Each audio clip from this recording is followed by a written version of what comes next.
Magandang araw po sa inyo at welcome back dito sa ating panibagong video.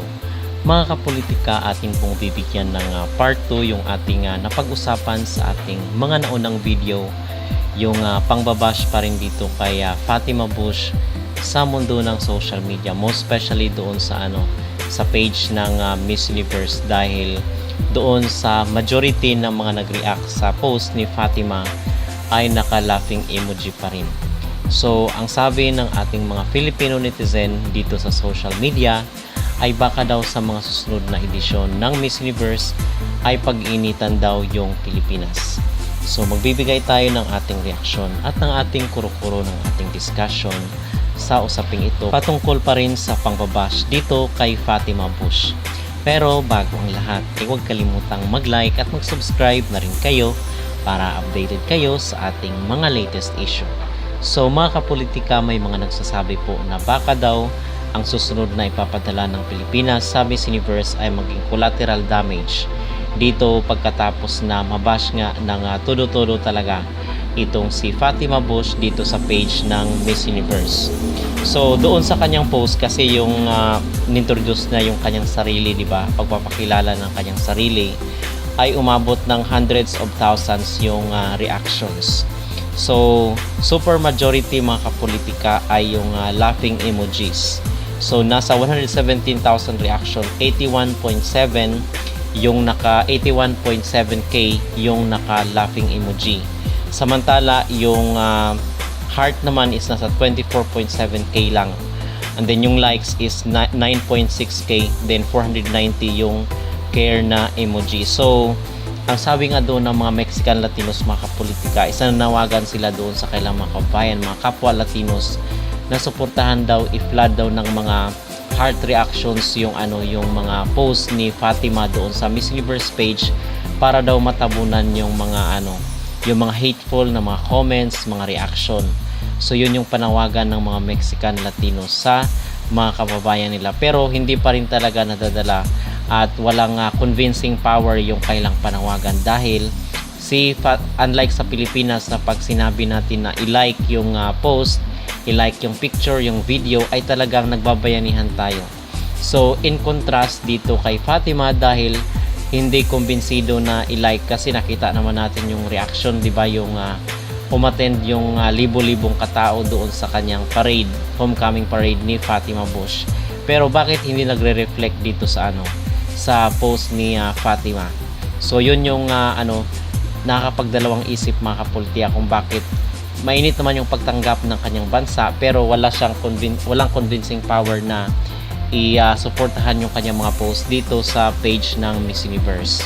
Okay? So yung question or yung agam-agam mga spekulasyon ng ating mga netizen na baka maapektuhan daw yung susunod natin na na candidate. So para sa akin naman, yung aking magreaksyon ay itong pagko-comment dito ng ating mga kabayan sa page, sa mga post, ito ay freedom of expression lang. Okay, ito ay kalayaan natin sa pagbibigay ng ating opinion, ng ating mga reaksyon to express ourselves. So wala naman tayong na-violate, pero kung pag-iinitan tayo ay wala naman rin kasiguraduhan na si Raul pa rin yung magiging CEO ng Miss Universe sa mga susunod na taon, kasi ngayon ongoing pa nga yung legal procedure na pagbili ng ibang entities dito kay Miss Universe. Okay, so walang kasiguraduhan, baka sa mga susunod na buwan is iba na yung yung CEO, iba na yung nagmamay-ari dahil nga for sale na itong Miss Universe at kinakailangan pang resolbahin talaga yung, kasi it involves hindi lang legal mga kapolitika, malaki rin po yung pagkakautang ng Miss Universe na bankrupt at in fact yung TV station ni Jack Rautatip ay nag-close na, magko-close na actually ngayong January 26. Okay, so yun po yung pinaka-latest na update. And then dito sa grabe kasi talaga yung mga pangbabash pa rin ngayon kay Fatima Bush. Hindi pa rin matigil-tigil mga kapolitika, wala pa rin ceasefire. So medyo nakakaawa na rin itong si Fatima, pero sa sinasabing natin paulit-ulit na lang ay hindi natin mabiblame kung ganito yung reaksyon ng mga tao. At ang sabi nila is biniblame nila yung mga Asian mga kapolitika dito sa sa pagbabash kay Fatima at sa mga laughing emojis, dahil dahil nga doon sa resulta ng Miss Universe. So chine-check siguro ng mga Latino-Mexican rin sino yung mga tao doon na nagre-react, sino yung mga nagla-laughing emoji. So chine-check nila isa-isa siguro yung mga yung mga tao doon, yung mga profile. Okay, ini-stock siguro nila yung mga profile kung kaya alam na ng mga Asian yung nagre-react sa mga post ni Fatima. Okay, so walang mali kasi hindi naman rin sigurado kung ang susunod na Miss Universe ay pagmamayari pa rin ni Raul Rucha. Okay? So, yun mga kapolitika, at parang napaka-unprofessional naman kung i-take nila personally. Ito lang naman ay pagpapahayag ng damdamin doon sa resulta ng competition. Okay? So, samantala mga kapolitika, aside dito sa issue ni Fatima, ay magkakaroon po pala ng grand homecoming last week of January. Itong si Chelsea Fernandez. Hindi pa po nakalagay yung date or hindi pa na-announce yung date or petsa ng pag-uwi ni Chelsea Fernandez, pero ang sabi daw is last week of January daw uuwi si Chelsea Fernandez at makakasama niya itong si Bawang, at the same time itong si Yulina Lingquist ang nanalo sa Miss Cosmo 2025.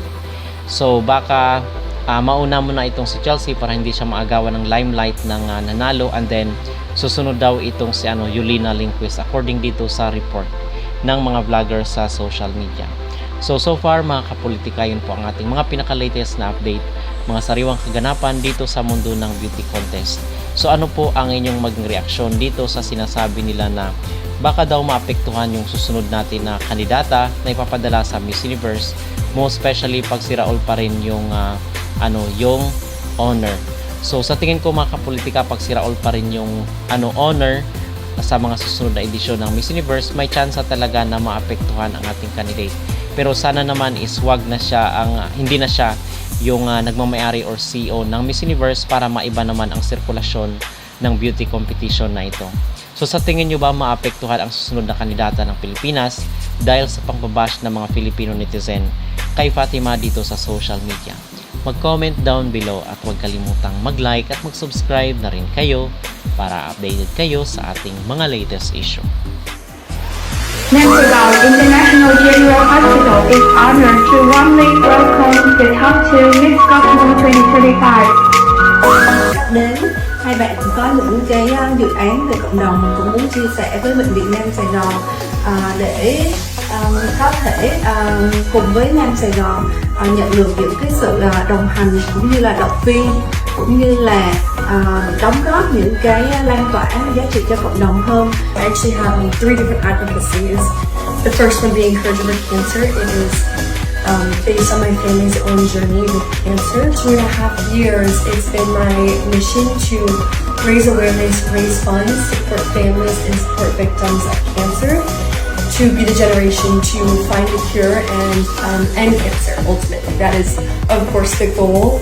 So yeah, continuing to raise awareness for that through fundraisers, philanthropic events, but also raising awareness about treatment, about carcinogens, early testing for women, especially making sure that they are taking advantage of mammogram health. Tôi hứa là sẽ cam kết với lại hai hoa hậu và công ty cũng sẽ tiếp tục hỗ trợ và đồng hành trong những cái mà trong khả năng bệnh viện có thể, để giúp hai hoa hậu có thể hoàn thành cái sứ mệnh quan trọng thời gian ở tại Việt Nam.